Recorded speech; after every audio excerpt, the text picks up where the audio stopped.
Movie in the Lord of the Rings trilogy will be held in New York on Friday. For the stars and producer, it's been a grueling prelude as journalists and critics from around the world clamour for interviews. Among those in New York is TV3's reporter Belinda Henley, who got to quiz the leading actors and Peter Jackson about the movie. Peter, you've spent the day doing these media interviews. What's been the response to the film? Well, most people seem to say that they like it better than the first one, which is sort of music to my ears. I mean, this is what you're hoping to hear, actually. I've got no more perspective. I mean, I only finished it 2 or 3 weeks ago, and I'm still in a state of trauma coming out of the end of all the work that we did on it. So it's just, I'm sort of reliant upon what other people's impression is, and so far it's been okay. What do you think is going to surprise audiences most about The Two Towers?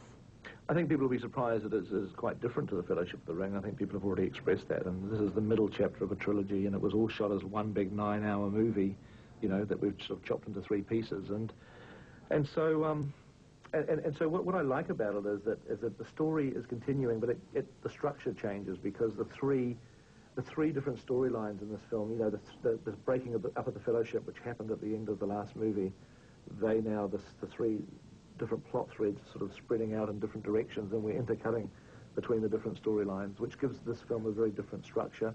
It's darker than the first film. People come out, you know, the reporters that I've talked to have seen it, who are just saying they love it more than the first film. They love the character development, they love the humour, you know, they love the fact that it's a more intimate story, yet also they are getting to see some of the broader themes, some of the more heavy themes in Tolkien.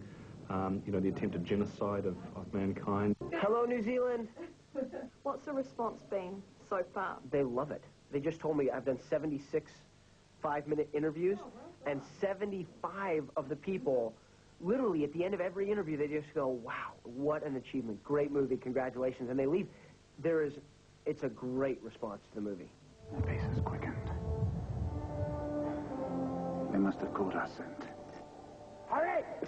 How are things different, promoting it and being a part of it this time around? I think that people, you know, saw a lot in the first movie, a lot of beautiful landscapes, north and south. But in this one, you know, the Canterbury region is shown off really well. And my favorite location, I think, in the entire trilogy was Edoras.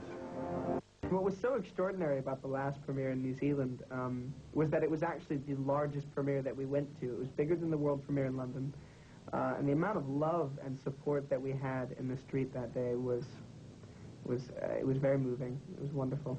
Third time round, are we going to see the world premiere in New Zealand? That's what I hear. Can we hold you to that? So can the people of New Zealand... You have my word.